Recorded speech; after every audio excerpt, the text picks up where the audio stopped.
Tu connais ces moments? Je sais que tu les connais, avoue. Ces moments où tu as l'impression que tu passes à côté de ta vie, avec des désirs éphémères et futiles. Tu pourrais être là, à créer ton futur, mais t'es là, à procrastiner. Oh, qu'est-ce que je te comprends. Il m'arrive encore d'être dans ces états. Et c'est d'ailleurs pour cette raison que je te partage aujourd'hui le mindset que je prends pour vaincre la procrastination et contrôler la flemme. Et surtout, garde bien ça en tête. C'est ok de se laisser aller quelquefois, de douter, de se remettre en question. C'est ok parce que la vie c'est des cycles et même si tu as l'impression de stagner, je suis là pour te rappeler que la vie c'est des mouvements. Tes périodes de down peuvent être des opportunités pour toi de te reset intérieurement, de créer de l'espace et d'accueillir de nouvelles pistes d'évolution. Ouais. Et si tu commençais à le voir comme ça plutôt? Si tu ressens le besoin de scroller, de regarder une série pour fuir ta réalité, eh bien que grand bien te fasse. L'idée ici, c'est pas de te faire culpabiliser, mais plutôt de t'observer intérieurement. Pourquoi te diriger vers telle activité et pas une autre? Les émotions en toi, qu'elles soient perçues comme étant positives et négatives, sont des indicateurs vers ta transformation intérieure. Alors reste bienveillant, apprends à discerner tes croyances et c'est ok de prendre soin de toi. Ok, c'est parti. Comment vaincre la procrastination? Le time blocking.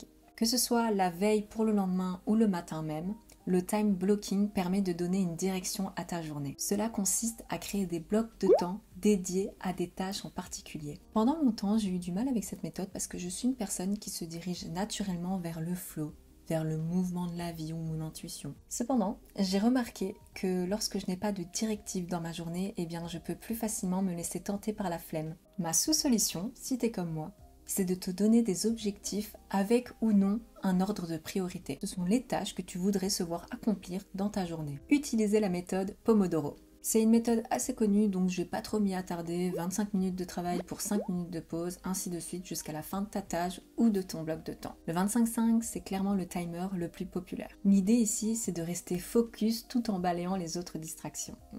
Tellement excitant. Alors évidemment, pendant ta pause de 5 minutes, va pas sur les réseaux. Les shots de dopamine, on n'en veut pas. La dopamine, c'est ton travail, là, tu vois. Cette satisfaction, non pas court terme, mais long terme, du coup. À la place, tu peux plutôt aller aux toilettes, boire un verre d'eau, regarder par la fenêtre, étendre ton linge. Bon, ok, là, je m'égare, mais t'as compris. Ce qui est cool, c'est qu'il existe sur YouTube plein de vidéos avec timer et musique relaxante qui peuvent t'aider à tenir le coup. J'ai carrément aussi le Pomodoro sur ma montre. Je t'ai dit, c'est vraiment une méthode connue. Je suis sûre que tu la connais déjà d'ailleurs. Bah, si c'est le cas, dis-le moi en commentaire, qu'on puisse échanger. Et si tu as d'autres méthodes à conseiller, je suis sûre que la communauté est preneuse. Le deep work. Avec le deep work, c'est 7 tâches et pas une autre. J'avoue que je devrais l'utiliser plus souvent, je suis moi-même en pleine évolution avec cette chaîne YouTube. Anyway, le deep work peut combiner les deux méthodes précédentes.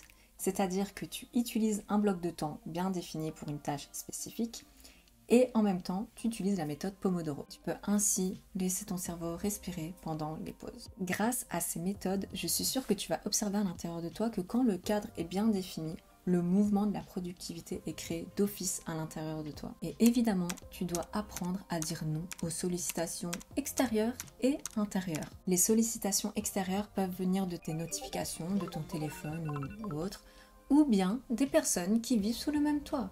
Donc, prends les dispositions nécessaires pour ne pas être dérangé. Les sollicitations intérieures, elles sont plus vicieuses. Elles démarrent d'une pensée et il faut la contrôler. Non, ce n'est pas le moment d'aller manger. Tu as ta pause pour ça. Une recherche furtive sur Google? Mais pourquoi faire? Ah non, c'est pas le moment de se poser des questions existentielles et de vouloir avoir les réponses. Ok, d'accord, c'est dans le cadre de ton travail. Déjà, le multitasking, ça n'aide pas. On a dit qu'on restait focus. Et ensuite, tu peux écrire en rapido quelque part que tu as besoin d'un bloc de temps dédié à cette recherche. Mais reste focus sur les connaissances que tu as déjà. Le petit bonus ici, parce que je suis généreuse, je vais te donner 4 astuces pour rester concentré. Te filmer en train de travailler. Là, t'as pas le choix que de tenir ton engagement vis-à-vis de toi-même. Tu gardes la face. Mettre un miroir presque en face de toi. En face de toi, c'est ton ordinateur. C'est la même idée. Tu hackes ton cerveau. Travailler sérieusement avec quelqu'un. Pareil, là, il y a la notion d'engagement vis-à-vis de soi-même et d'une autre personne. Ou bien aller à la bibliothèque, dans un café. Personnellement, je suis vraiment moins fan de cette astuce-là parce que quand je travaille, j'ai besoin de rester focus, de ne pas trop être dérangée par des stimulations extérieures. Mais je sais que ça fonctionne pour certaines personnes, donc je le pose là. Le dernier point, point 4, se visualiser avoir atteint ses grands objectifs. Oui, je sais, encore une vidéo dans laquelle je mentionne la visualisation. Parce que c'est littéralement l'un des outils qui me permet de switch le plus fluidement de l'état de flemme à la productivité. Le fait de visualiser mes grands objectifs, ça me permet de passer à l'action et donc, par la même occasion, de tenir mes engagements. C'est ce qu'on veut ici, avec la productivité. Je ne vais pas plus m'y attarder parce que j'en parle dans cette vidéo, le secret du succès, comment entretenir la foi en soi. Et dans cette vidéo, les 5 habitudes qui ont changé ma vie. J'espère que cette vidéo aura contribué à améliorer ton mindset. Si c'est le cas, partage-moi tes réflexions en commentaire. J'aime vous lire et puis j'avoue, ça booste mon référencement et c'est top pour me soutenir. En parlant de soutien, tu peux liker, commenter, partager. C'est la routine. Et si ce genre de vidéo inspiration, motivation t'intéresse, abonne-toi parce que tu es au bon endroit. Merci de m'avoir regardé jusqu'ici et jusqu'à la prochaine, prends grand soin de toi. Ciao!